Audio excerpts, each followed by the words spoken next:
ये कहानी एक ऐसे अनाथ लड़के की है जिसे इतना गंदा समझा गया था कि किसी ने भी उसका नाम तक रखने की जरूरत नहीं समझी। लेकिन एक दिन उसकी मुलाकात एक डार्क नाइट से होती है जो उसको ट्रेन करता है और धीरे धीरे वो सभी डीमंस का राजकुमार बन जाता है और आखिरकार उनका राजा भी। बहुत पुरानी बात है, दुनिया दो अलग अलग राज्यों में बटी हुई थी। बादलों से भी ऊपर एक शाही राज्य था जिसमें एक सफेद बिल्ली का राज था। लेकिन उस सफेद बिल्ली को जमीन के नीचे अंधकार में जीने वाली एक काली बिल्ली से प्रेम हो गया और यहीं से कहानी की शुरुआत होती है। हमारा मेन कैरेक्टर, जिसका नाम कभी बताया ही नहीं जाता है, अपनी छोटी सी झोपड़ी से बाहर आता है और गांव के गुरुजनों से मिलता है। आज शिकार का दिन है और वो उम्मीद करता है कि शिकार करके वो गांव के लिए अच्छा खाना ला सके। गुरुजनों में से एक काफी उत्साहित होता है क्योंकि उन्हें बहुत ही दिनों के बाद अच्छा मांस मिलने वाला है। लेकिन उनके मन के कोने में एक सपना दबा पड़ा है। वो ऊपर आसमान में बसाए गए शाही राज्य में जाना चाहते हैं जहाँ किसी को भी किसी बात की चिंता नहीं है। जमीन के नीचे वाले अंधकार के राज्य में रहने वाले लोग गरीब और अत्याचार से पीड़ित थे। सब कुछ अपनी गति से चल रहा होता है कि तभी एक भीड़ भाड़ वाला व्यक्ति दौड़ता हुआ आता है और चीख पड़ता है कि राक्षस आ रहे हैं और वो हमें मार देंगे। और इससे पहले कोई समझ सके, राक्षस गांव के गेट को तोड़कर अंदर घुस जाते हैं। पूरा गांव भय और अफरा तफरी में दब जाता है। सब लोग जो हाथ लगता है उसे हथियार बनाकर लड़ने की कोशिश करते हैं। एक गांव की महिला उस छोटे लड़के से कहती है कि सभी बच्चों को गांव से लेकर एक गुफा में ले जाए। गांव में लड़ाई और तेजी से हो रही थी और लड़का बिना देरी किए बच्चों को लेकर भाग निकलता है। लेकिन रास्ते में एक छोटा लड़का पत्थर से टकराकर गिर जाता है और उसकी रफ्तार बहुत ही धीमी हो जाती है। तभी एक विशाल शार्पेट, जिसे सेंटीपीड मोस्टर कहते हैं, सामने आकर खड़ा हो जाता है। ये उस भयंकर प्राणी के लिए एक अवसर था जिसे वो अपना शिकार बना सके। बच्चों की रक्षा करने के लिए वो लड़का तुरंत अपनी छुरी निकालता है और उस राक्षस पर हमला कर देता है। लेकिन उस शार्पेट की चमड़ी इतनी सख्त होती है कि छुरी का उस पर कोई भी असर नहीं होता है। राक्षस एक के बाद एक कई बच्चों को मार डालता है और अब सिर्फ एक भाई बहन की जोड़ी ही बची होती है। लड़का समझ जाता है कि वो इस राक्षस को नहीं हरा सकता, इसलिए वो भागने लगता है। लेकिन जैसे ही राक्षस उनके पीछे आता है, उस भाई का दिल मजबूत हो जाता है। वो फैसला करता है कि वो अपनी बहन की रक्षा करने के लिए अपनी जान देगा। वो उस लड़के से कह देता है कि जाओ मेरी बहन का ख्याल रखना, और अपनी जान गवा देता है। आखिरकार वो लड़का छोटी सी लड़की को लेकर गुफा तक पहुंचता है। लेकिन पॉइजन के असर होने की वजह से लड़की थोड़ी ही देर में मर जाती है। लड़का बहुत ही विवश हो जाता है और दुख में डूब जाता है। रात ढलने पर वो उस छोटी लड़की की लाश को उठाकर गांव वापस लाता है। लेकिन वहाँ सिर्फ सन्नाटा होता है। जिधर भी वो देखता है बस लाश ही लाश दिखाई देती है। जितने भी लोग उसके जीवन का हिस्सा थे सभी एक पल में खत्म हो गए। वो बहुत ही बेबस हो जाता है और एक फावड़ा उठाता है और अपने गाँव के सभी लोगों के लिए एक अकेला ही विशाल कब्र खोदना शुरू कर देता है। दिन बीत जाते हैं और तभी एक दिन एक अनजान योद्धा उस जगह से गुजर रहा होता है। वो देखते है कि एक अकेला लड़का मिट्टी को खोद रहा है। योद्धा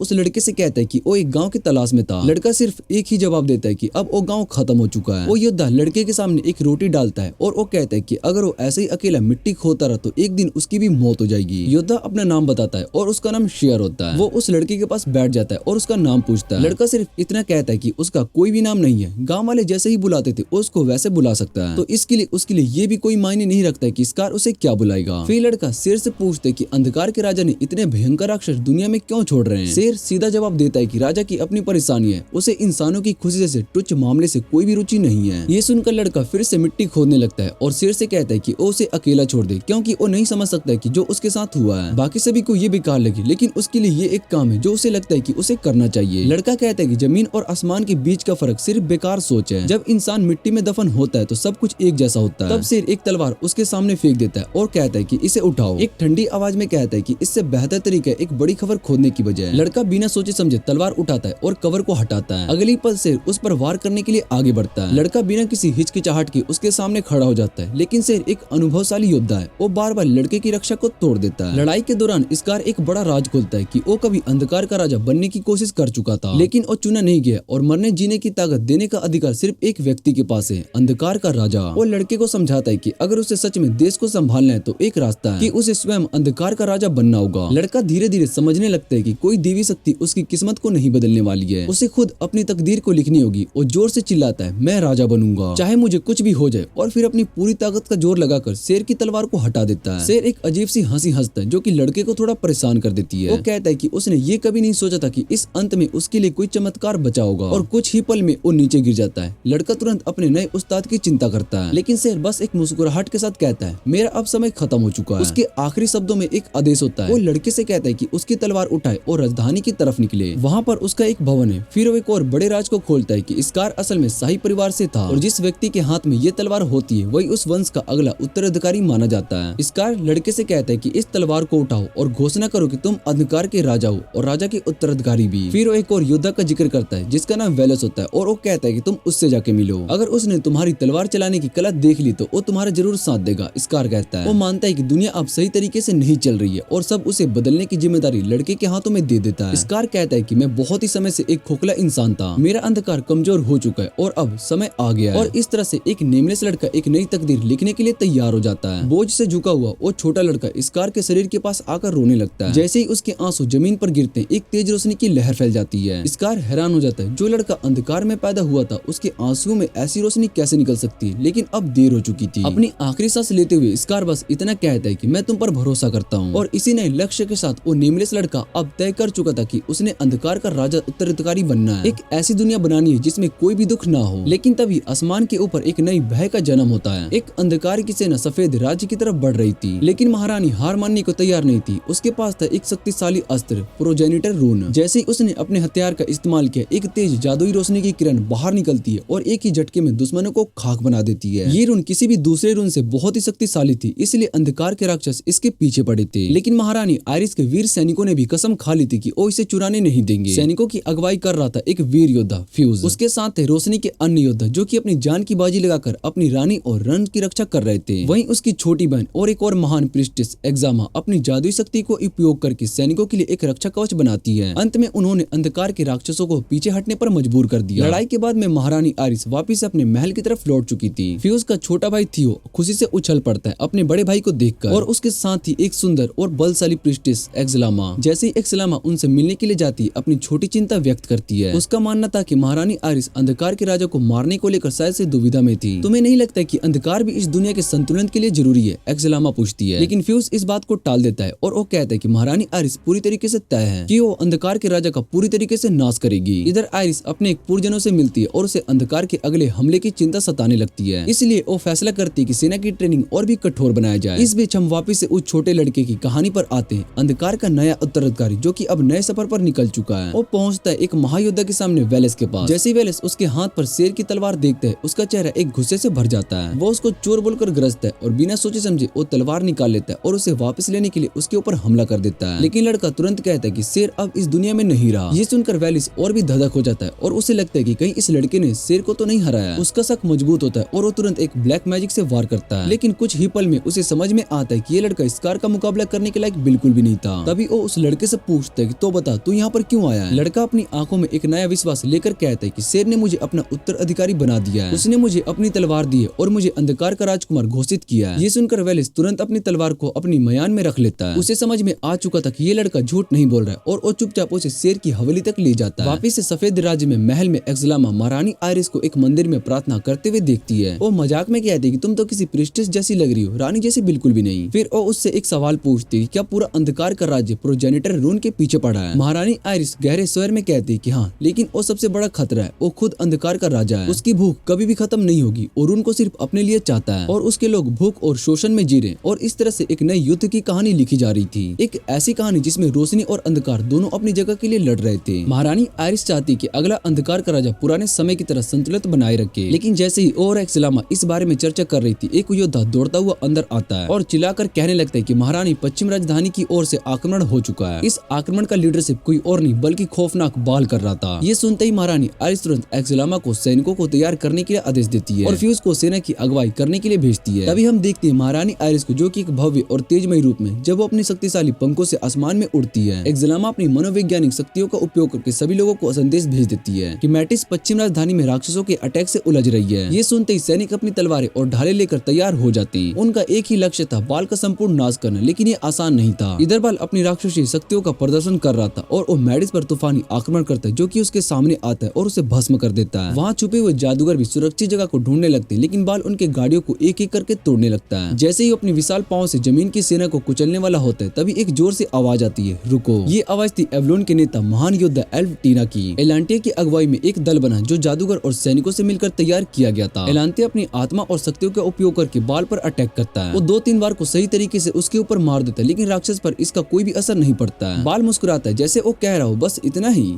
एलांटिया हैरान हो जाता है, उसे समझ में नहीं आता कि अगला बार वो कैसे करे। लेकिन तभी रोशनी का एक तीव्र झलक पूरी युद्ध भूमि में फैल जाता है। महारानी आयरिस सफेद राज्य की रानी मैदान में आ चुकी थी। वो अपनी तलवार को रून की शक्ति से भर लेती है और सीधा बाल की तरफ वार करने के लिए आने लगती है। ये देखकर बाल बहुत ही ज्यादा डर जाता है और एक जगह पर खड़ा हो जाता है। फिर वो सब एक झटके में उड़ा देता है। एक बहुत ही बड़ा ब्लास्ट होता है और उस ब्लास्ट में सब कुछ धूल में लिपट जाता है। दूसरी तरफ सैनिकों का एक दल दो सैनिकों से मिला था और स्वयं को अंधकार की सेना का भगोड़ा बताते हैं। वो अपने हथियार को गिराकर अपनी जान बख्शने की भीख मांगते हैं। लेकिन तभी अंधकार की शक्ति उन पर हावी हो जाती है और वो वीर सैनिकों पर हमला कर देते हैं। जंगल के घने अंधकार से और भी सैनिक बाहर निकलते जो कि अंधकार से प्रभावित हो चुके होते हैं। वो संख्या में बहुत ही ज्यादा होते हैं और योद्धाओं को चारों तरफ से घेर लेते हैं। उधर महारानी आयरिस बाल का सामना करती है, लेकिन धीरे धीरे उसे समझ में आता है कि उसका शक्ति का संतुलन बिगड़ रहा है। वो और शक्ति रून से निकालने की कोशिश करती है, लेकिन अलांटिया उसे रोक लेता है। वो उससे कहता है कि अगर तूने और शक्ति इससे खींची तो इसका खतरनाक परिणाम हो सकता है। आयरिस समझ जाती है कि अब उसे दूसरा योजना बनाना होगा। अलांटिया अपनी आत्मा की शक्ति उसके साथ मिलाता है, लेकिन ये देखकर बाल निराश हो जाता है। भारी पड़ रहा है, बाल मजाक में कहता है, मुझे लगा था कुछ मजेदार होगा। फिर बिना किसी चिंता के वो युद्ध वाली जगह को छोड़कर चला जाता है। असल में वो सिर्फ मजा लेने के लिए आया था, कोई राजनीतिक या फिर युद्ध का इरादा नहीं था। सूरज की पहली किरण पड़ते ही महारानी आयरिस अपने सैनिकों के घायल शरीरों को देखभाल करती है और एक्सलामा से मिलती है और उसे बताती है कि उस युद्ध में उन्होंने क्या क्या खोया है। दूसरी तरफ अंधकार की राजधानी में वहाँ एक राज्य के परिवार में एक नई तनाव की चिंता हो रही होती है। उसका राजा मैदान से लौट चुका था, लेकिन शांति चाहिए ये विचार उसके मन में कभी आया ही नहीं। वो वेलेस से बात करता है और कहता है कि मुझे पूरे संसार को अंधकार में लपेट लेना है। जिस पर वेलेस पूछता है कि पर क्यों? राजा हंसकर कहता है कि क्या तुम्हें पता है कि अंधकार मोड में फोन ज्यादा अच्छा लगता है, मतलब कि डार्क मोड में। वेलेस सिर्फ उसके शब्दों को सुनता है बिना कुछ बोले और राजा फिर आगे कहता है कि सफेद राज्य से मिलकर रहना चाहिए, एक साथ समझौता भी करना चाहिए, पर मैं समझौता नहीं करूंगा। जो भी मेरी राह में आएगा मैं उसे मिटा दूंगा और मुझे भरोसा है कि मेरे उत्तराधिकारी इस अंधकार को आगे लेकर जाएंगे। रात ढल चुकी होती है। वेलेस जब अपने घर पर लौटता है तो वो देखते है कि एक व्यक्ति उसके बैठक पर शांति से बैठा होता है। वो कोई और नहीं बल्कि वही नेमलेस ग्रेव डिगर लड़का था। और इस तरह से ये कहानी एक नए मोड़ पर आकर रुकती, एक नए भविष्य की तैयारी के साथ। वेलेस का एक काम था डार्क किंग के हर पॉसिबल सक्सेसर का ध्यान रखना। इसका मतलब ये था कि वो हमारे हीरो का भी पूरा ख्याल रखेगा। वेलेस हीरो को समझाता है कि एक शाही राजा सिर्फ सोट चलाने में ही माहिर नहीं होता है, बल्कि उसके पास ज्ञान भी होना चाहिए। वो हीरो से कहता है कि उसका जो अभी बोलने का तरीका है वो राजा लायक बिल्कुल भी नहीं है। उसको अपनी स्पीच पर काम करना होगा और साथ ही उसको किताबें भी पढ़नी होगी जो किंगडम रूल करने की जानकारी देती है। धीरे धीरे वक्त बीतने लगता है। हमारा हीरो वेलेस के साथ ट्रेनिंग करता है और पढ़ाई में भी इंटरेस्ट लेने लगता है। सिर्फ इतना ही नहीं, वो कम्युनिटी की छोटी मोटी मदद भी करता है। धीरे धीरे वो थोड़ा स्ट्रॉन्ग हो जाता है और उसको सेकर का पुराना रॉयल ड्रेस मिलता है जो कि उसने तब पहना था जब वो हीरो की उम्र का था। तभी हमें एक और थ्रोन की कैंडिडेट दिखाई देती है जिसका नाम लेडी ग्रोजा होता है। वो अपनी आर्मी ऑफ सिम्स के साथ फील्ड में होती है। उसके सामने 3 बहुत ही बड़े बड़े क्रिएचर वाले मॉन्स्टर आ जाते हैं जिनको लेडी ग्रोजा बिना किसी दिक्कत के जलाकर राख कर देती है। अपनी इस जीत पर वो गर्व महसूस कर रही होती है, लेकिन तभी एक बचा हुआ मॉन्स्टर उन पर हमला कर देता है। उसके पास अटैक करने का वक्त नहीं होता तो वो बस अपने आप को इम्पैक्ट करने के लिए तैयार कर लेती है। पर बिल्कुल उसी वक्त पर हमारा मेन हीरो वहाँ पर आता है और एक ही बार में उस बीस्ट को काट डालता है। लेकिन लेडी ग्रोजा उसकी शानदार पर्सनैलिटी और सुंदरता को देखकर एक पल के लिए सब कुछ भूल जाती है। पर उसके सोल्जर्स उसको वापस से रियलिटी में लेकर आते हैं और रात को वो हीरो को एक लोकल बार में मिलने का इनविटेशन देती है। वहाँ पर लेडी ग्रोजा उसे बताती है कि अगर उसने मेहनत की तो उसे एक सच्चा प्रिंस ऑफ डार्कनेस माना जाएगा और उसे एक खास तलवार मिलेगी जो कि वो पूरे शहर में फ्लैक्स कर सकता है। पर उन दोनों को ये नहीं पता होता है कि एक लाल बालों वाला आदमी जिसका नाम एडल होता है वो उनकी बातें छुपकर सुन रहा होता है। दूसरी तरफ पैलेस के ऊपर रानी पैलेस में हुए रिसेंट अटैक को समझने की कोशिश कर रही होती है। उसको ये अजीब लगता है कि वहाँ पर डार्क पोसेस्ड ह्यूमन की प्रेजेंस थी। ये सोचकर रानी आयरिस को अपनी पुरानी जिंदगी याद दिलाने लगती है जब वो और उसकी बहन सीमा दोनों थ्रोन के पोटेंशियल सक्सेसर थे। लेकिन दोनों बहनों के बीच में कोई भी दुश्मनी नहीं थी। उन्होंने एक दूसरे से वादा किया कि कोई भी किंग बनेगा तो वो एक दूसरे से नफरत नहीं करेंगे। एक दिन क्वीन ने उन दोनों बहनों को अपने कोर्ट में बुलाया और उनका एवेल्युएशन किया, लेकिन उसने तभी कोई फैसला नहीं किया। उसके बाद सीमा रानी से बात करने की जिम्मेदारियों के बारे में बात करती है और आयरिस को डिनर पर बुलाती है। वो उसको ये भी बताते हैं कि उनका एक दोस्त फ्यूज भी उनसे मिलने के लिए बहुत ही उत्सुक है। आयरिस मान जाती है और वो भी कहती है कि वो भी फ्यूज से मिलने के लिए बहुत ही एक्साइटेड है क्योंकि वो काफी टाइम से उससे नहीं मिली है। उस रात डिनर के बाद फ्यूज आयरिस को घर तक छोड़ने के लिए जाता है। रास्ते में आयरिस उससे पूछती क्या वो सच में एक अच्छी रानी बन सकती है। फ्यूज उसका कोई भी सीधा जवाब नहीं देता, लेकिन उसे वादा करता है कि चाहे कोई भी उसका सावरेन बने वो हमेशा उसकी तलवार बनकर उसकी सेवा करेगा। अगले दिन आयरिस सूरज की तरफ देखते हुए अपने मन में डाउट्स को लेकर खड़ी होती है। तभी उसके सामने एक डार्क एंटिटी आ जाती है। कोई भी गार्ड्स वहाँ पर नहीं होते तो आयरिस को प्रोजेनिटर रून से थोड़ी ताकत मांगनी पड़ती है। वो इस ताकत का यूज करके डार्क एंटिटी को हरा देती है। इस जीत के बाद उसका सेल्फ कॉन्फिडेंस और भी ज्यादा बढ़ चुका होता है। लेकिन तभी प्रोजेनिटर रून सीधा उससे बात करता है और उससे बताता है कि वही है सक्सेसर जो थ्रोन पर बैठने के लायक है। आयरिस ये सुनकर अपने आप से वादा करती है कि वो एक बेहद ही अच्छी रानी बनेगी और अपनी सारी जिम्मेदारियों को पूरा करेगी, चाहे इसमें कितनी भी कुर्बानियां देनी पड़ जाए। उसके मन में बस एक ही मकसद होता है, लाइट और डार्क डार्क के बीच का बैलेंस वापस लाना। आज के दिन डार्क किंगडम में हमारा मेन हीरो अपने टूर्नामेंट की तैयारी कर रहा होता है। टूर्नामेंट पर निकलने से पहले वो वैलिस से पूछते क्या वो सब टूर्नामेंट में शामिल होंगे। वैलिस इनकार कर देता है और वो कहता है कि उसको किंग के कामों में लगना है, लेकिन वो पूरी तरीके से भरोसा दिलाता है कि वो यंग बॉय जो कि शेर के परिवार का प्रतिनिधि है जीतने वाला है। हीरो को धन्यवाद करते हुए वो टूर्नामेंट की तरफ निकल पड़ता है। जल्दी वो एक कोलोसियम पहुंचता है जहां पर उसको थ्रोन के दूसरे पोटेंशियल सक्सेसर के साथ कॉम्पीट करना है। अरीना में पहुंचते ही लेडी ग्रोजा टूर्नामेंट के रूल्स बताती है। उसके मुताबिक कंटेंडर्स को सबसे ज्यादा बुरे क्रिएचर को मारना होगा, तभी वो अगले राउंड में जा पाएंगे। उसके बाद वो ये भी बताती है कि जीतने वाले को एक लेजेंडरी तलवार the great sword of black मिलेगी। ये स्वॉर्ड सिर्फ अगले किंग के सक्सेसर को ही मिलने वाली है। टूर्नामेंट शुरू हो जाता है और सभी यंग कॉम्पिटिटर्स सेवेस बीस्ट के साथ भयंकर लड़ाई शुरू हो जाती है, लेकिन वो इन मोस्टर को बहुत ही मुश्किल से मार पाते। लेकिन एक कंटेस्टेंट एक बीस्ट के सामने हेल्पलेस हो जाता है, लेकिन बाकी के कंटेस्टेंट्स इसका आनंद लेते हुए जैसे कि कंपटीशन से एक एक करके सारे कम हो रहे हो। लेकिन तभी एक नेमलेस बॉय एक्शन में आता है और उस कंटेस्टेंट्स की जान बचा लेता है। लेकिन बाकी के कंटेस्टेंट्स इसको देखकर बहुत ही नाराज होते हैं और वो धमकी देते हैं कि वो रुक जाए। टूर्नामेंट ऑर्गेनाइजर्स एक साइक्लोप्स को बैटलफील्ड पर भेजते हैं, जिसे देखकर कई कंटेस्टेंट्स तुरंत हरा दिए जाते हैं। लेकिन नेमलेस बॉय इससे कुछ अलग कर दिखाता है। वैलिस की सिखाई हुई सभी स्किल का इस्तेमाल करते हुए वो सक्सेसफुली साइक्लोप्स को मार देता है। इसके बाद टूर्नामेंट का पहला राउंड पूरा हो जाता है और अब सिर्फ दो कॉम्पिटिटर्स ही बचे होते हैं, नेमलेस बॉय और अडेल, वो लाल बाल वाला लड़का जिसे हमने पहले सुना था। ये पता चलता है कि अबेल भी थ्रोन का पोटेंशियल सक्सेसर है। फाइनल बैटल करने से पहले वो दोनों एक छोटी सी ब्रेक लेते हैं और आपस में बात करते हैं। एडेल नेमलेस बॉय को क्रिटिसाइज करता है कि उसने पहले राउंड में एक दूसरे कंटेस्टेंट्स की मदद करके अपने आप को वीक दिखाया। एडेल कहता है कि डार्क नाइट को रूथलेस होना चाहिए और कभी भी दया नहीं दिखानी चाहिए। नेमलेस बॉय इससे नहीं मानता है। उसका कहना है कि लोगों को हर हाल में बचाना जरूरी होता है। दोनों की बात क्लियर होने के बाद नेमलेस बॉय और एडेल फाइनल बैटल के लिए तैयार हो जाते हैं। ये लड़ाई काफी कठिन होने वाली थी, लेकिन नेमलेस बॉय अपनी सारी स्किल का इस्तेमाल करके जीत जाता है। जब वो एडेल की तलवार को एक कड़क वार से हिला देता है। जैसे ही वो अपने ओपोनेंट को कॉर्नर करता है, उससे फाइनल बो देने का फैसला नहीं करता। एडेल हैरान होकर पूछता है कि तुम मुझे क्यों नहीं मार रहे हो। नेमलेस बॉय जवाब देता है कि ओपोनेंट्स को मारना उसके पर्सनल आइडियाज के अगेंस्ट है। एडेल को ये सुनकर बहुत ही ज्यादा गुस्सा आता है और अपनी तलवार लेने के लिए दौड़ जाता है, लेकिन नेमलेस बॉय फिर से किसी तरीके से एडेल को मुश्किल में डाल देता है और ये लड़ाई तब खत्म होती जब एडेल अपनी हार मान लेता है। जब लड़ाई खत्म हो जाती है, ग्रोजा नेमलेस बॉय को डार्क प्रिंस और थ्रोन का असली सक्सेसर घोषित कर देती है। अवार्ड सेरेमनी के बाद नेमलेस बॉय को उसकी सोर्ड के रूप में लेजेंडरी ब्लैक सोर्ड मिल जाती है। तब एडेल अपना परिचय देता है और उससे अपने आइडियाज बरकरार रखने की बात करता है। बाद में वैलेस नेमलेस बॉय से मिलता है और उसे टूर्नामेंट जीतने पर बधाई देता है। फिर वैलेस उसे एक खास मिशन देता है जो सिर्फ एक डार्क प्रिंस ही कर सकता है, क्वीन ऑफ लाइट को पैगाम देना। नेमलेस बॉय इसे अपने ऊपर लेने का फैसला करता है, लेकिन उसे ये पता चलता है कि वो अकेला नहीं जाएगा। एडेल जो कि दूसरा सबसे महत्वपूर्ण कैंडिडेट है, वो उसके साथ जाएगा। अगले दिन एडेल और नेमलेस बॉय एक मैजिकल शिप में लाइट किंगडम के लिए निकल पड़ते हैं। एडेल नेमलेस बॉय को याद दिलाता है कि लाइट और डार्क किंगडम के बीच में जंग चल रही है, इसलिए लेटर को डिलीवर करना उतना आसान नहीं होगा। सबसे बुरे हालत में डार्क किंगडम का दूध सबसे पहले मार दिया जाता है, इसलिए एडेल फैसला करता है कि वो पब्लिक में दूध का डेंजरस रोल अपने ऊपर लेगा, क्योंकि नेमलेस बॉय को फ्यूचर में डार्क नाइट बनना है। एडेल नेमलेस बॉय से कहता है कि वो बॉडीगार्ड का रोल निभाए, जो कि ज्यादा मुश्किल और खतरनाक नहीं है। गरोजा को एडेल की अचानक दोस्ती दिखाने का तरीका थोड़ा हैरान कर देती है। कुछ घंटों के बाद वो अपनी मंजिल पर पहुंचते हैं और वहां पर पहुंचते ही उन्हें फ्यूज मिलता है। शुरू में जनरल थोड़ा दुश्मना रवैया दिखाता है, इसलिए नेमलेस बॉय अपनी तलवार को दिखाता है, लेकिन एडेल अपनी डिप्लोमेसी का इस्तेमाल करके सिचुएशन को शांत कर देता है और अपनी पहली मुलाकात पर भी माफी मांगता है। जब सब कुछ शांत हो जाता है तो एडेल फ्यूज से कहता है कि उन्हें क्वीन के पास जाना है, क्योंकि उनके पास डार्क किंग का जरूरी पैगाम है। अपने पहले ट्रस्ट इशू के बावजूद फ्यूज उन्हें पैलेस लेकर जाने के लिए तैयार हो जाता है। कुछ ही मिनट के बाद नेमलेस बॉय और आयरिस की मुलाकात होती है। नेमलेस बॉय तुरंत ही क्वीन की खूबसूरती से मोहित हो जाता है। क्वीन और एडेल जो कि डार्क किंग के दूत की तरह काम कर रहा होता है, फिर लेटर के कंटेंट पर बात करते हैं। डार्क किंग का कहना है कि वो आयरिस के साथ एक पैक्ट बनाना चाहता है ताकि बाल जो कि डिस्ट्रक्शन का इनकारनेशन है को हरा सके। बाल दोनों किंगडम्स में आकर अपना काल कर रहा है और हर जगह कायोस छोड़ने के लिए जा रहा है। आयरिस को पैक्ट पर सोचने में थोड़ा वक्त लगता है, क्योंकि डार्क किंग अपनी जिद और क्रूटिस के लिए बहुत ही मशहूर है। आयरिस का मानना है कि वो बाल को हराने के बाद डार्क किंग लाइट किंगडम के खिलाफ भी और भी एग्रेसिव हो सकता है। तभी नेमलेस बॉय ये वादा करता है कि अगला डार्क किंग क्रूअल नहीं बनेगा। नेमलेस बॉय के शब्दों को समझाने के लिए एडेल आयरिस को बताता है कि डार्क किंग अपना जल्दी थ्रोन किसी और को देने वाला है। एडेल ये भी कहता है कि अगला सक्सेसर इतना कठोर नहीं होगा जितना कि अभी का अत्याचारी किंग है। सभी इन्फॉर्मेशन मिलने के बाद आयरिस सोचने लगती है कि वो अगले दिन अपना फैसला ले ले। फ्यूज फिर एडेल और नेमलेस बॉय को एक गेस्ट रूम में लेकर जाता है। नेमलेस बॉय फ्यूज से क्वीन के बारे में पूछता है, लेकिन फ्यूज तुरंत उसे रोक देता है, क्योंकि वो डार्क किंगडम से नफरत करता है। फ्यूज गुस्सा होकर चला जाता है, लेकिन जाने से पहले वो एडेल और नेमलेस बॉय को याद दिलाता है कि वो दोनों लाइट के दुश्मन हैं। जब फ्यूज चला जाता है, एडेल नेमलेस बॉय को याद दिलाता है कि उन्हें अपना ध्यान रखना होगा। एडेल को लगता है कि उन्हें और नेमलेस बॉय को लाइट किंगडम में पहली बार कदम रखते ही अनजाने तरीके से डिस्क्रिमिनेट किया गया है, लेकिन नेमलेस बॉय ये कहकर उत्तेजित करता है कि क्वीन आयरिस नफरत नहीं करती और बाकी सबसे अलग है। नेमलेस बॉय की बात सुनकर एडेल को उम्मीद होती है कि क्वीन उनके हक में फैसला देगी। अगले दिन एडेल और नेमलेस बॉय क्वीन के फैसले का इंतजार करते हैं। अपना फैसला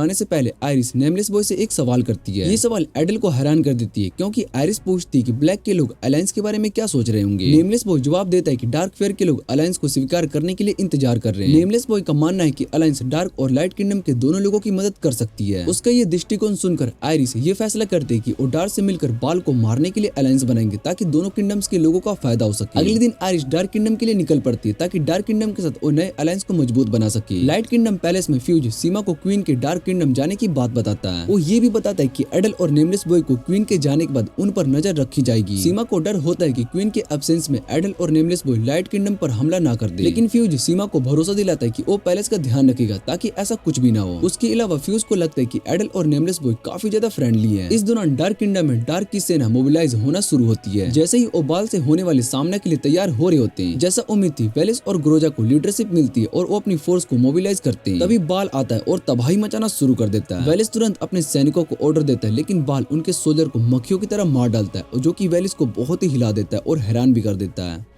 बाल को वेलिस की बेकार कोशिश देखकर बहुत ही मजा आता है। ग्रोजा अपने रोग कैटापल्स बाल की तरफ फेंकती है, लेकिन बाल उसे मारने के लिए उसकी ओर दौड़ता है। ग्रोजा अपने पावर से एक ताकतवर तीर बनाती है, लेकिन इसका बाल पर कोई भी असर नहीं होता है। डार्क आर्मी बाल के खिलाफ बहुत ही बहादुरी से लड़ते हैं, लेकिन उनके प्रयास बेकार हो जाते हैं और वो जल्दी हार जाते हैं। सिर्फ वेलिस और ग्रोजा ही बचे होते, जो कि अब डार्क किंगडम की अंतिम रक्षक करने के लिए बचे होते हैं। ग्रोजा एक और ब्लास्ट बाल की तरफ भेजती है, जबकि वेलिस अपने सोर्ड समन करता है। दोनों अपनी पूरी ताकत लगाकर बाल से लड़ते हैं, लेकिन बाल काफी ज्यादा पावरफुल होता है। वेलिस बाल को मारने के लिए दौड़ता है, लेकिन बाल का एक कोर उसे और ग्रोजा को इम्यूलाइज कर देता है। जैसे ही वेलिस और ग्रोजा बाल के रोर के सामने खड़े होते हैं, उनकी जिंदगी के साथ खतरे का सामना होता है। अचानक से डार्क किंग का इंटरवीन होता है और अपने दो वॉरियर को बचा लेता है। बाल और डार्क किंग आखिरी बार फेस टू फेस खड़े होते हैं। डार्क किंग का मन बाल को मारने वाला होता ही है और वो लगातार उस पर हमला करना शुरू कर देता है। बाल डार्क किंग का मजाक उड़ाता है और उससे कहता है कि वो अपने टाइटल के लायक बिल्कुल भी नहीं है। आयरिस अपने पावर का इस्तेमाल करती है, जो कि प्रोजेनिटर रून से मिलती है, और बाल को बंधन में डाल देती है ताकि डार्क किंग को मदद मिले और वो बाल को मार सके। द डार्क किंग ने इस मौके का इस्तेमाल करके बाल को हमेशा के लिए वोल्केनो टार्टरस के अंदर बांध दिया, जिससे कि आसमान बाल के सेल के ऊपर से साफ हो जाता है और आयरिस को ये रियलाइज होता है कि वो डार्क किंग के सामने खड़ी है। आयरिस अपना काम कर चुकी थी और जैसे ही उसने बाल को हराया था, वैसे ही वो वहाँ से निकल जाती है। वक्त काफी बदल चुका होता है और लाइट किंगडम में सीमा का मिलना होता है एडल और वक्त काफी बदल चुका था और लाइट किंगडम में सीमा का मिलन होता है एडल और छोटे लड़के से। एडल अपने बातें शुरू करता है, लेकिन सीमा उसकी बातों पर ध्यान नहीं देती है और उस डार्क किंगडम के लोगों के बारे में पूछती है। एडल बताता है कि डार्क किंग के लोग जंग नहीं चाहते थे, लेकिन जो भी डार्क किंग के हुक्म के अगेंस्ट गया उसे मार दिया गया और ये डार्क किंग बिल्कुल नॉर्थ कोरिया जैसा था। तभी छोटे लड़के की नजर कुछ देखती है और वो उसकी तरफ भाग जाता है और सभी को कंफ्यूजन में छोड़ते हुए। विंडो के बाहर सीमा देख पाते ही क्वीन आयरिस लाइट किंगडम में वापस आ गई थी। छोटा लड़का क्वीन आयरिस से मिलने के लिए भागता है और आयरिस थकान के कारण बेहोश हो जाती है। खुशकिस्मती से लड़का उन्हें वक्त पर गिरने से बचा लेता है। जैसे ही आयरिस बेहोश हो जाती है, वो बताते कि उसने पैक्ट के टर्म्स को पूरा कर लिया था। फ्यूज और सीमा सीन तक पहुंचते और सीमा ये सोचती कि आयरिस ने अपनी ज्यादा ताकत लगा दी, इसलिए वो बेहोश हो गई थी। वो दोनों आयरिस को पैलेस तक लेकर जाते हैं और एडल और वो लड़का अपने गेस्ट रूम की तरफ जाते हैं। पैलेस के अंदर सीमा अपनी मैजिक इस्तेमाल करके आयरिस का इलाज करती है। सीमा बताती है कि आयरिस ने खुद को प्रोजेनिटर रून की ताकत के लिए एक मीडियम बनाया था। आयरिस अक्सर अपने आप पर ज्यादा जोर डालती थी ताकि उसे मिलती हुई ताकत अच्छी तरह से इस्तेमाल कर सके। गेस्ट रूम के अंदर एडल ये बताता है कि उसका सीमा पर दिल आ गया है और एडल को ये भी पता होता है कि छोटा लड़का आयरिस को पसंद करता है। लड़का गुस्सा हो जाता है कि एडल ये सब बता रहा है, जबकि आयरिस बुरे हाल में थी। फ्यूज उनके रूम में आता है और वो दोनों बाल की हर हार के बारे में बात करते हैं। जब उनका काम पूरा हो जाता है, एडल डिसाइड करता है कि उन्हें और छोटे लड़के को डार्क किंगडम वापस जाना चाहिए। वैसे डार्क किंगडम में ग्रोजा अपने घर की तरफ जा रही है अपने थकान को दूर करने के लिए, जो उसने बल के साथ लड़ने में महसूस की थी। लेकिन रास्ते में वो वेले से मिलती, जो कि उसे लाइट किंगडम के लिए एक संदेश देता है। अपने थकान के बावजूद ग्रोजा इस काम को अपनाती, क्योंकि इससे डार्क किंगडम के प्रिंस से मिलने का मौका मिलेगा, जिससे कि वो अपने दिल की बात रख सकती है। लाइट किंगडम के पैलेस में एडल और छोटा लड़का क्वीन से मिलने जाते, जो कि बिल्कुल ठीक हो चुकी होती है। एडल उसका शुक्रिया अदा करता है कि उसने बाल को हराने में मदद की। एडल ये भी बताता है कि वो डार्क किंग को ये सलाह देना चाहता है कि वो लाइट किंगडम के साथ जंग बंद करे, पर फ्यूज उससे ये कहता है कि अगर उसने ये कहा तो उसे मार दिया जाएगा। लेकिन एडल को पूरी उम्मीद है कि उसने डार्क किंग के लोगों की आवाज सुननी जरूरी है, जो कि जंग नहीं चाहते। तभी एक गार्ड क्वीन को बुलाता है और डार्क किंगडम से एक संदेश लाया होता है। ग्रोजा रूम में आती है और क्वीन को बताती है कि डार्क किंगडम का संदेश आया है, जिसमें किंगडम की शांति बनाए रखने की बात की गई थी। जब तक बाल के द्वारा डार्क किंगडम पर जो नुकसान हुआ था उसे ठीक नहीं कर दिया जाता। क्वीन ने प्रपोजल को एक्सेप्ट कर लिया। ग्रोजा,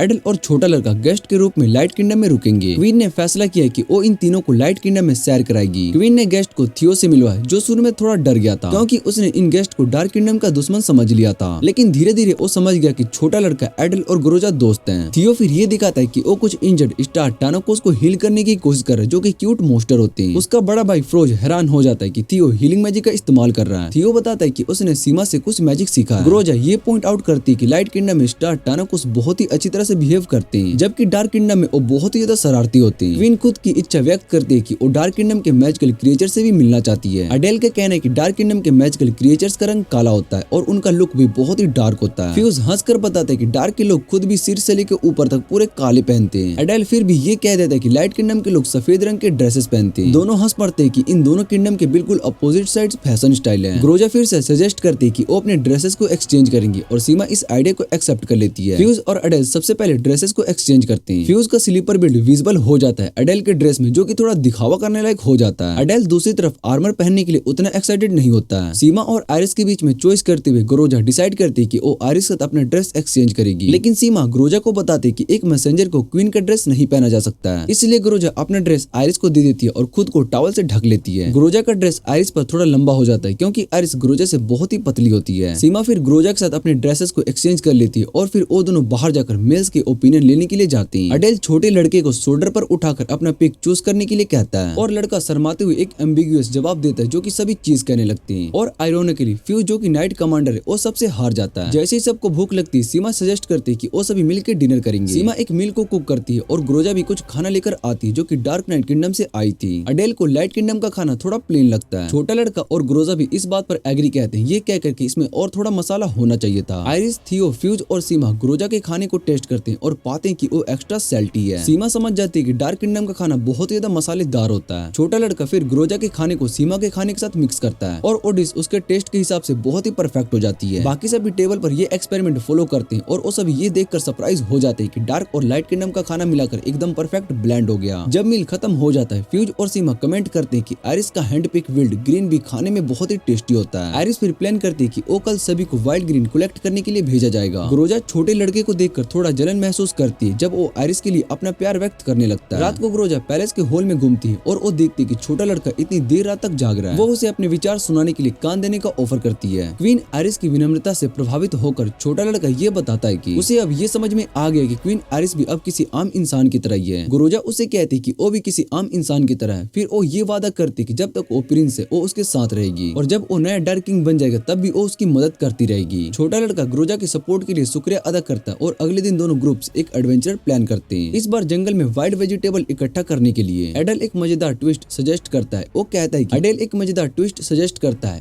कि हम पेयर्स बनाएंगे और इस गतिविधि को फ्रेंडली कंपटीशन में बदल देंगे। जो डुओ सबसे ज्यादा वेजिटेबल इकट्ठा करेगा वो जीत जाएगा। और ग्रोजा का चेहरा इस आइडिया से चमक उठता है क्योंकि इससे उसे छोटे लड़के के साथ वक्त गुजारने का मौका मिलता है। फ्यूज भी इस आइडिया में इंटरेस्टेड होता है, उम्मीद करता है कि क्वीन आयरिस के साथ टीम अप कर सकेगा। वेजिटेबल हंटिंग शुरू होने से पहले आयरिस सबको टिप्स देती है कि कैसे वेजिटेबल्स को ढूंढना है और सही तरीके से इकट्ठा करना है। क्वीन की इस क्षेत्र में एक्सपर्टीज को देखकर सब डिसाइड करते हैं कि वो कंपटीशन से बाहर बैठेंगी और फिर वेजिटेबल कलेक्शन कंपटीशन शुरू होता है और छोटा लड़का थियो के साथ पेयर करता है। उनकी जंगल की नॉलेज काफी ज्यादा होती है और वो आयरिस से सहायता लेते हैं। आखिरकार आयरिस छोटे लड़के की टीम में शामिल हो जाती है। दोनों को इस एक्टिविटी के दौरान अकेला वक्त मिलता है। फ्यूज और ग्रोजा उन्हें देखते हैं और उनके दिल में जलन भरी होती है। ग्रोजा बताते हैं कि वो छोटे लड़के के शांति के नजरिए से सहमत है, इसलिए वो चाहते हैं कि वो अगला डार्क किंग बने। फ्यूज भी इंप्रेस होता है कि छोटा लड़का वैसे नहीं है जैसा उसने सोचा था। आखिरकार सभी टीम्स अपने हैंड पिकअप काउंट करने के लिए इकट्ठा होती है। ग्रोजा और फ्यूज की टीम एक ही खाने लायक खाना लाई थी, जबकि बाकी के पिक्स उन्होंने बेकार लाया था। एडल ये कहते हैं कि उसके पिक्स ज्यादा है छोटे लड़के के पिक्स के मुकाबले में, लेकिन काउंटिंग के दौरान छोटे लड़के और थियो की टीम वेजिटेबल कलेक्शन कंपटीशन जीतने वाले रूप में उभर के आते हैं। सब वेजिटेबल इकट्ठा करने के बाद आयरिस खुद खाना बनाने के लिए इंग्रेडिएंट्स का इस्तेमाल करती है, जबकि वो कुकिंग कर रही होती है और बाकी सभी लोग फायरवुड इकट्ठा करके वेजिटेबल सफाई करने में बिजी होते हैं। फायरवुड इकट्ठा करते वक्त फ्यूज और एडल के साथ छोटा लड़का ये कहता है कि वो लाइट किंगडम में धूप में बैठना पसंद करता है, जो कि डार्क किंगडम में मुमकिन नहीं था, जहाँ रोशनी बहुत ही कम दिखाई देती है। एडल छोटे लड़के से सहमत होकर इसे सुनता है। अचानक उसे ये रियलाइज होता है कि थियो उनके साथ नहीं है। छोटा लड़का, फ्यूज और एडल मिलकर थियो को ढूंढने के लिए निकल जाते हैं। छोटा लड़का हर जगह देखता है और आखिरकार उसे आयरिस के पास पहुंचता है, जो कि वेजिटेबल ढूंढ रही होती है। जैसे ही वो आयरिस को थियो की गायब होने की खबर बताता है, छोटा लड़का एक पत्थर पर टकरा जाता है और अपने आप को आयरिस पर गिरा लेता है। दोनों को पानी की स्टीम में गिरते हुए देखते हैं। छोटा लड़का क्वीन से फियो के बारे में पूछता है और उसे ये पता चलता है कि फियो तो पहले ही सीमा और ग्रोजा के साथ चली गई थी। पानी में भागने से उसके कपड़े शरीर से चिपक जाते हैं और ये देखकर छोटा लड़का शर्मा जाता है, जबकि क्वीन आयरिस भी अपने शर्म को छुपाने में नाकाम रहती है। इस ऑकवर्ड मोमेंट से ये साफ हो जाता है कि ये दोनों एक दूसरे के लिए जज्बात रखते हैं, जो शायद हर किसी को समझ में आ गया हो जो ध्यान से देख रहे थे। इस ऑकवर्डनेस के बावजूद ये पल आगे बढ़ता है। दोनों अपने कपड़े सुखाने के लिए एक अकेली जगह की तरफ बढ़ते हैं ताकि कुछ और वक्त एक दूसरे के साथ बिता सके। सीमा, ग्रोजा और थियो फिर एडल और फ्यूज के साथ लंच तैयार करने के लिए वापस आते हैं। जब छोटा लड़का और आयरिस वापस से ड्राई कपड़ों में ग्रुप में वापस आते हैं तो ग्रोजा अपने गुस्से को छिपाने में नाकाम होती जब वो दोनों को साथ में देखती है। सभी कैरेक्टर्स मिलकर लंच बनाते हैं और आखिरकार वो सभी एक साथ बैठकर स्वादिष्ट मील का आनंद लेते हैं। जैसे फ्यूज ने पहले कहा था, डार्क से आए हुए मेहमान खाना पसंद करते हैं। सीमा भी नमक लेकर आती है क्योंकि वो जानती है कि डार्क के मेहमान ज्यादा मसाला पसंद करते हैं। ये एक बहुत ही अच्छा और खुशी वाला वक्त होता है, लेकिन ये शांति का पल ज्यादा देर तक नहीं रहता।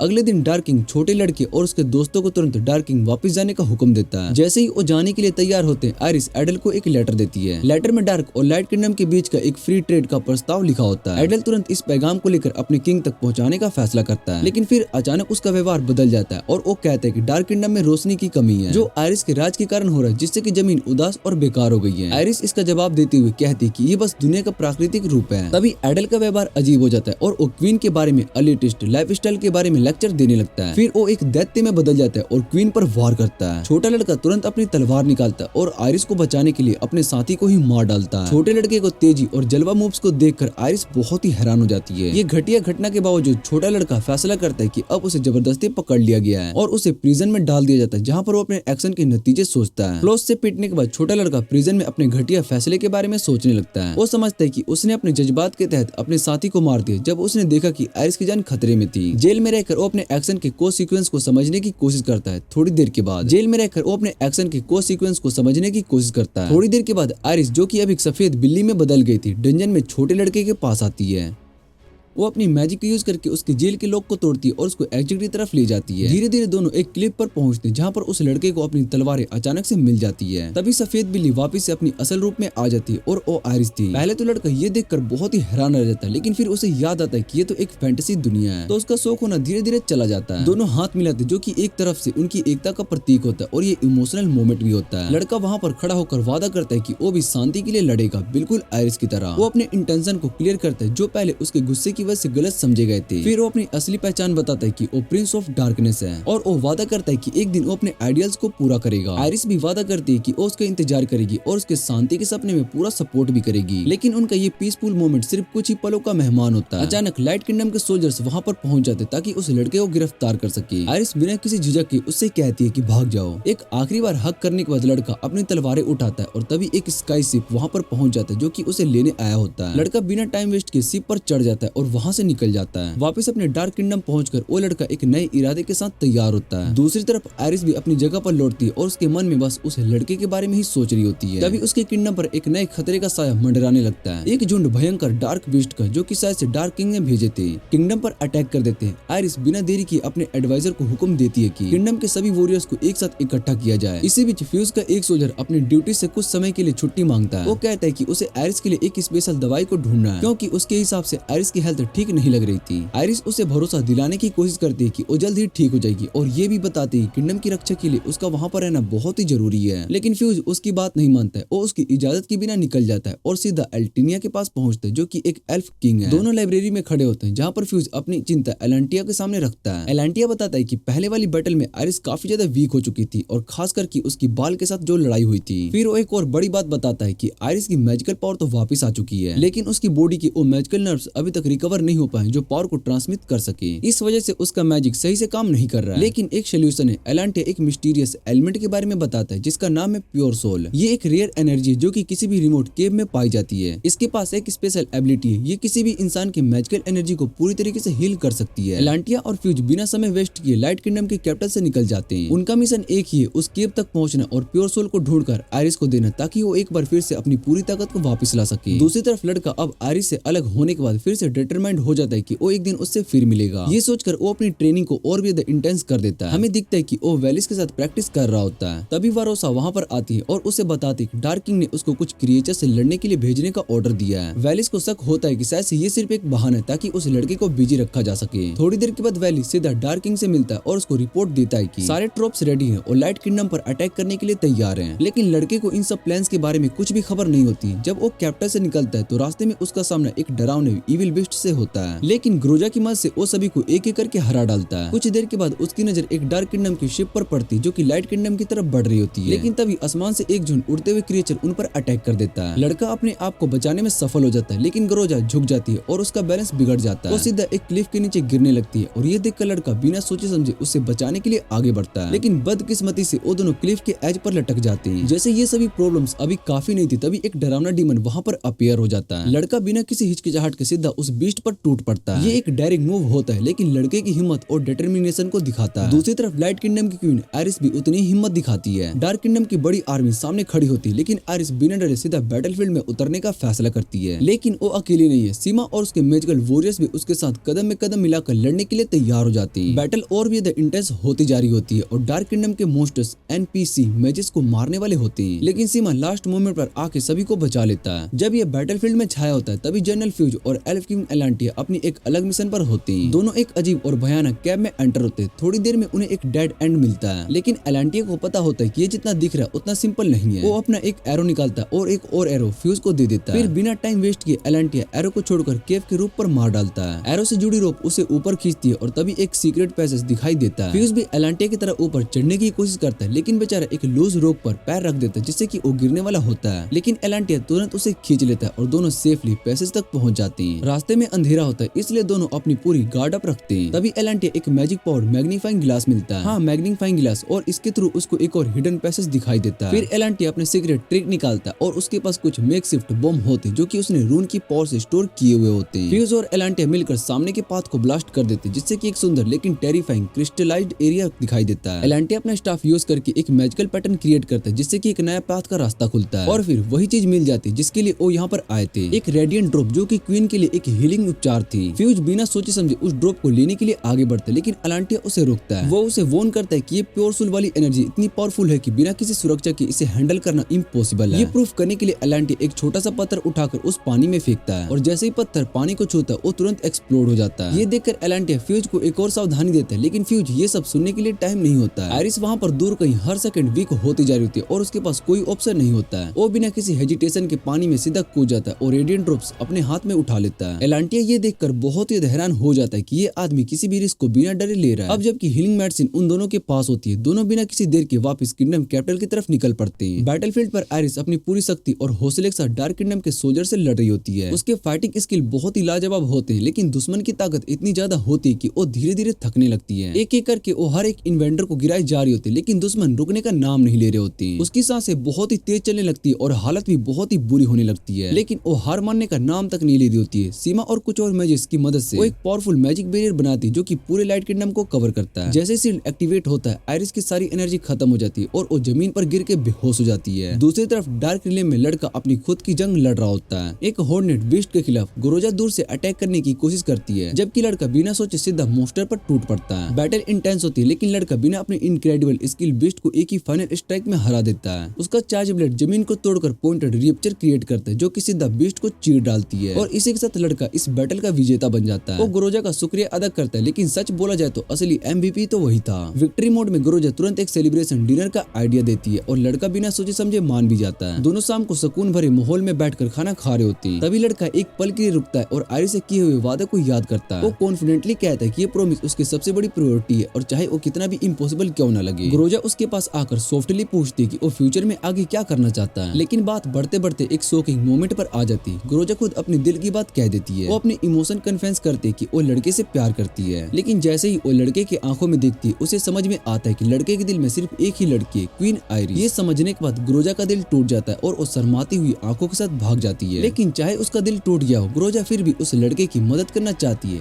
वो चाहती है कि लड़का अपना राइटफुल थ्रोन हासिल करे। दूसरी तरफ लाइट वापस अपने किंगडम में लौटता है, अपने हाथ में वो प्रीक्योस हीलिंग ड्रॉप लेकर। सीमा तुरंत अपने मैजिक का यूज करके आयरिस पर हीलिंग ड्रॉप डालती है और धीरे धीरे आयरिस की हालत बेटर होने लगती है। जैसे ही वो सब स्टेबल होते, सीमा फ्यूज को पूरी सिचुएशन समझाने के लिए बाहर ले जाती है। सीमा बताती है कि वो मैजिकल सीड इरेक्ट किया गया था जो ज्यादा देर तक नहीं टिक पाया। ये सुनते ही फ्यूज समझ जाता है कि कुछ बड़ा होने वाला है और वो तुरंत नाइट को प्रिपेयर करने का फैसला करता है क्योंकि उनके पास बहुत ही कम वक्त होता है। आयरिस अभी भी इन सब में थोड़ी कंफ्यूज होती है और वो प्रोजेंटर रून के पास जाती ताकि वो अपना मन हल्का कर सके। तभी उसको लड़के से किया हुआ वादा याद आता है, एक पीसफुल वर्ल्ड बनाना। वो धीरे से मुस्कुराती है एक नई उम्मीद के साथ। लेकिन फ्यूज उसके साइलेंस को तोड़ता है और वो आकर बताता है कि तैयारी कंप्लीट हो गया है। अब डार्क किंगडम में लड़का देख रहा होता है कि आसमान में एक डार्क फोर्स गैदर हो गई है, कुछ तो बड़ा होने वाला था। जैसे ही वो सिचुएशन को समझने के लिए आगे बढ़ता है तभी उसको कुछ सिवलिंग्स सराउंड कर लेते हैं। सब उससे यही सवाल पूछ रहे होते कि डार्क प्रिंस और ग्रोजा के वॉर इफेक्टर्स को क्यों अलग रखा गया। लड़का ये सुनकर शॉक्ड होता है, इसका मतलब किंग ने इस बार व्हाइट किंगडम को हराने की पूरी प्लानिंग कर ली थी। लेकिन तभी कुछ सोल्जर्स लड़के के सामने आते और उनसे बोलते हैं कि उनके साथ चले। लड़का बिना किसी सवाल के मान जाता है और पास ही खड़ी ग्रोजा ये सब देखती है। उसकी आंखों में घबराहट और टेंशन दिख रही होती है। लाइट किंगडम में थियो, फ्यूज और सीमा की सारी उम्मीद आयरिस पर रखी होती है क्योंकि अब एक ऑल आउट वॉर सिर्फ एक कदम दूर था। आयरिस एक बार फिर वही बात सोचने लगती जो वादा उस लड़के ने किया था, ये तो पक्का मिलियन टाइम हो गया। लेकिन इस बार वो बस सोचती नहीं बल्कि सीधा बैटल ग्राउंड की तरफ बढ़ती है। वहां जाकर वो प्रोजेंटर रून से एक डिमांड करती है कि वो चाहती है कि इसके पावर को पूरे लाइट किंगडम के लोगों में बांट दिया जाए और इसी के साथ वॉर ऑफिशियली शुरू हो जाता है। लाइट किंगडम के मैजेस और नाइट फुल पावर में आकर एनिमीज फोर्सेस को पहला झटका देती है। एक तरफ लाइट किंगडम के वॉरियर्स लड़ रहे होते हैं और तभी आसमान से एक टेरिफाइंग प्रेजेंस अपीयर होती है जो किंग ऑफ डार्कनेस होता है। आयरिस बिना किसी देरी के सीधा उसको रोकने भाग पड़ती है। इस दौरान सीमा को एक बड़ी टेंशन होने लगती है। एनिमी फोर्सेस की तादाद इतनी ज्यादा होती है कि उन्हें हराना ऑलमोस्ट इम्पॉसिबल लगने लगता है। और तभी एक और बड़ी मुसीबत, एक लाइट सोल्जर डार्कनेस से पोजेस्ड हो जाता है और सिवलिंग्स के लिए ट्रीट बन जाता है। एक नाइट तुरंत आगे आकर उसको गिरा देता है, लेकिन ये तो बस शुरुआत थी। बैटल के बीच में थियो भी एक डार्क वॉरियर के अटैक से शिकार होने वाला था, लेकिन उसका गुस्सा लिमिट क्रॉस कर जाता है और अपने मैजिक का यूज करके एनिमे को डस्ट बना देता है। वहाँ नाइट्स को पोजेस्ड सिवलिंग्स को मारना बहुत ही मुश्किल हो रहा होता है। तभी सीमा और उसके स्टूडेंट्स मैजिस एक बैरियर बनाते जो कि एनिमीज को रोक सके। फ्यूज भी अपनी जान लगाकर लड़ रहा होता है, लेकिन धीरे धीरे उसकी एनर्जी खत्म होने लगती है। लेकिन जैसे ही उसके दिमाग में आयरिस की सोच आती है, उसका हौसला दोबारा से उठ जाता है और फिर एक इंटेंस राइवलरी सामने आती है, fuse versus Wallace. Wallace dark kingdom का क्लोज गार्ड था और फ्यूज लाइट किंगडम का। दोनों अपने रिस्पेक्टिव किंग और क्वीन के लिए लड़ रहे होते हैं। जैसे ही दोनों अपनी तलवारों से एक दूसरे को भिड़ते हैं, तभी दूसरी तरफ क्वीन आयरिस और किंग ऑफ डार्कनेस अपनी अल्टीमेट बैटल में घुस चुके होते हैं। किंग ऑफ डार्कनेस अपनी असली चाल सामने लाता है और दोनों किंगडम्स का एकमात्र शख्स बनना चाहता है। आयरिस और डार्क किंग एक दूसरे की तलवारों से टकराते हैं और दोनों अपनी अपनी फुल पावर अनलेस करते हैं, एक तरफ लाइट और दूसरी तरफ डार्क। तभी एक और बड़ी प्रॉब्लम जो कि बैरियर सीमा और मेजेस ने बनाया था वो धीरे धीरे गिरने लगता है और डार्क फोर्सेस इतने स्ट्रॉन्ग थे कि वो लाइट के नाइट्स और मेजेस को पोजेस कर रही थी। लेकिन सीमा भी अपनी मैजिक का यूज करके उनको फुल फॉर्म में लेकर आ जाती है, मतलब नॉर्मल फॉर्म में। प्रॉब्लम ये होती है कि पोजेशन कंप्लीटली रिमूव नहीं हो रही थी, इसलिए सीमा प्रोजेंटर रून से एक और बार मदद मांगती है। दूसरी तरफ फ्यूज और वेलिस की फाइट और भी ज्यादा इंटेंस हो जाती है और वेलिस अपनी डार्क फ्लेम से पूरा बैटलफील्ड जला देता है। फ्यूज के हाथ पैर जलने लगते हैं और वेलिस एक विलन की तरह उसका मजाक उड़ाता है,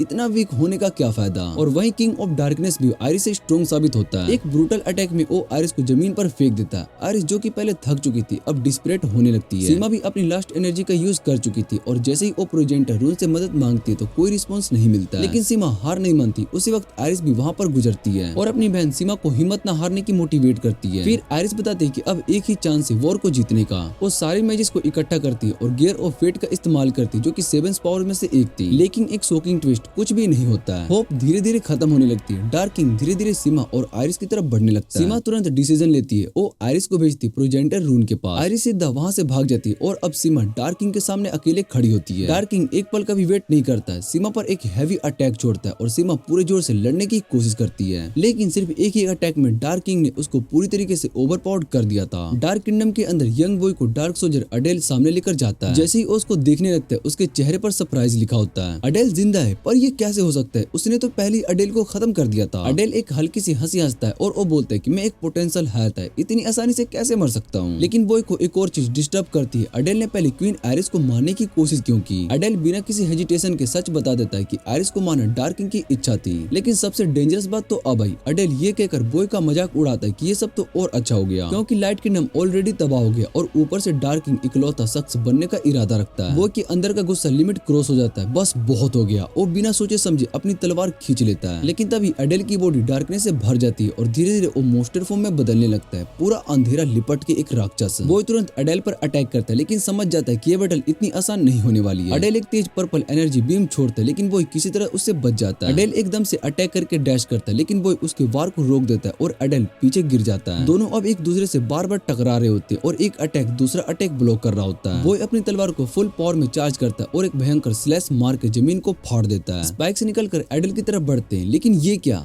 एडल को तो एक स्क्रैच तक भी नहीं आया। उसके मॉन्स्टरस क्लास बॉय के आर्मर को तोड़ देते और एक मोमेंट के अंदर एडल एक पावरफुल अटैक कर देता है और बॉय की तलवार दूर जाकर गिरती है और फिर एडल उसको स्वॉर्ड से भोंक देता है। बॉय जोर से दर्द में चीखता है, लेकिन उसके चेहरे पर सिर्फ दुख नहीं, एक डिटर्मिनेशन भी दिख रहा होता है। और ये मोमेंट उसके लिए सबसे बड़ा चांस बन जाता है। बॉय एडल के अटैक को इग्नोर करके अपनी तलवार उठाता है और फाइनल स्ट्राइक मार देता है। एडल शॉक में आकर पीछे हटता है और एक डार्क हंसी छोड़ता है, तुम समझ भी नहीं पाए, मैं तुम्हें सिर्फ डिस्ट्रैक्ट कर रहा था। बॉय के दिमाग में एकदम से एक रियलाइजेशन आती है। एडल बता देता है कि डार्क किंग का असली प्लान द प्रोजेंटर रून को ऑब्जर्व करना, अगर ये हो गया तो पूरी दुनिया डार्कनेस में समा जाएगी। सिर्फ लाइट किंगडम ही नहीं बल्कि दोनों किंगडम्स बर्बाद हो जाएंगे। बॉय की आंखों में एकदम से और भी ज्यादा डिटरमाइंडेड आ जाती है। ये तो सिर्फ एक वॉर नहीं बल्कि एक कंप्लीट विनाश होने वाला था। एडल अपने लास्ट वर्ड बोलता है, धीरे धीरे डार्कनेस में अब्सॉर्ब हो जाता है। एडल अपने लास्ट वर्ड बोलता है और धीरे धीरे डार्कनेस में डिसॉल्व हो जाता है। लेकिन अब बॉय के पास टाइम बहुत ही कम बचा होता है। वो तुरंत लाइट किंगडम की तरफ बढ़ता है, लेकिन उसके रास्ते में एक होर्ड ऑफ डार्क फोर्स आ जाती है और बॉय उनसे लड़ने लगता है। लेकिन एनिमी फोर्स बहुत ही ज्यादा होती है। लेकिन तभी एक और फिगर फाइट में एंटर करती है, ग्रोजा। ग्रोजा बिना किसी शर्त के बॉय की मदद करती है और डार्क फोर्स को पीछे हटाने लगती है। अब प्रॉब्लम ये थी, लाइट किंगडम का डिस्टेंस बहुत ही ज्यादा था। बॉय हर तरफ देखता है लेकिन कोई भी रास्ता नहीं दिखता है। होप धीरे धीरे खत्म हो रही थी। तभी एक अजीब सी एनर्जी उसकी बॉडी से फ्लो करने लगती है और एक चमक उसकी पीठ से निकलती है और धीरे धीरे एक नए विंग्स रिवील होते हैं। बॉय हवा में उड़ जाता है और बिना कुछ सोचे लाइट किंगडम की तरफ उड़ने लगता है और वहाँ लाइट किंगडम में किंग ऑफ डार्कनेस सीमा के अंदर नेगेटिव इमोशन भरने लगता है। वो उसके अंदर फेयर, डाउट और डिस्पेयर डाल रहा होता है और ये सिर्फ उसके लिए एक गेम का हिस्सा था, क्योंकि अभी भी ये वॉर का अंत खत्म नहीं हो रहा था। लाइट किंगडम में सीमा के अंदर एक स्ट्रॉम चल रहा था। उसके दिल के अंदर दुख छुपा था, जो अब सामने आने लगता है कि अगर वो भी रॉयल ब्लडेड से थी तो क्वीन उसको क्यों नहीं बनाया गया, क्यों हमेशा आयरिस को ही सब कुछ दिया गया, क्या वो कभी भी अपनी बहन की बराबरी नहीं कर सकती है। लेकिन उसके पास ये सब सोचने का वक्त नहीं था, क्योंकि डार्क फोर्स बहुत ही भारी पड़ रही थी और लाइट किंगडम के मैजेस मोस्टर से लड़ रहे थे। सीमा तुरंत अपने थॉट्स को साइड में रखती है और मैजेस की मदद करती है और तभी क्वीन आयरिस प्रोजेनिटर रून के सामने बैठती है। उसके चेहरे पर एक घोर शांति होती है, लेकिन उसके अंदर सिर्फ गिल्ट और दुख भरा होता है। मैं हार गई, वो धीरे से बोलती है, लाइट किंगडम को मैं बचा नहीं पाई, बैलेंस को मेंटेन नहीं कर पाई और सबसे बड़ा वादा जो उसने किया था वो उसे तोड़ने वाली थी।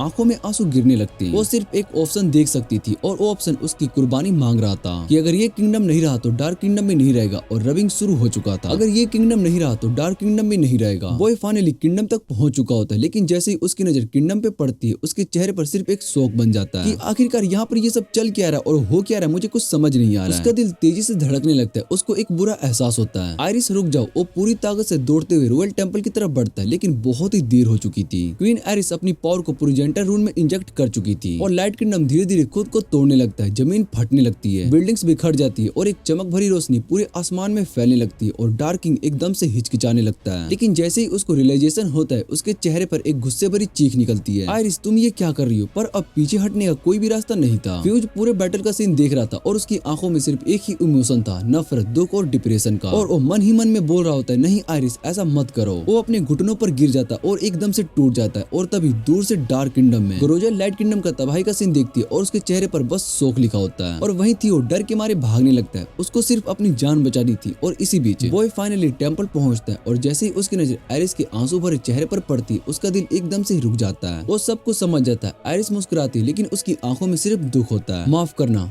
मैंने वादा तोड़ा। बॉय अपनी आंखों में आंसू लिए गुस्से में डार्क नाइट की तरफ मुड़ता है। ये सब तुम्हारी वजह से हुआ है। वो डार्क किंग की तरफ लाइट स्पीड में दौड़ते हुए अपनी तलवार को उसके सीने में भोंक देता है। एक भयंकर चीख गुजरती है और डार्क किंग तड़पता है और उसका पूरा शक्ति बैलेंस हिल जाता है। लेकिन यहाँ पर किसी की जीत नहीं होती क्योंकि आयरिस जा चुकी थी। फ्यूज अब भी सोच रहा था कि ये कैसा सेक्रीफाइस था, ये डिसीजन क्यों लिया। उसके अंदर एक दुख भरा गुस्सा उठता है, लेकिन अब कुछ भी नहीं बदला जा सकता था और यहीं पर ये कहानी खत्म हो जाती है। अगर तुम्हें ये वीडियो पसंद आई तो लाइक जरूर करना और अगर ऐसे ही और रिकेप्स चाहिए तो सब्सक्राइब करो और नोटिफिकेशन को ऑन करना मत भूलना।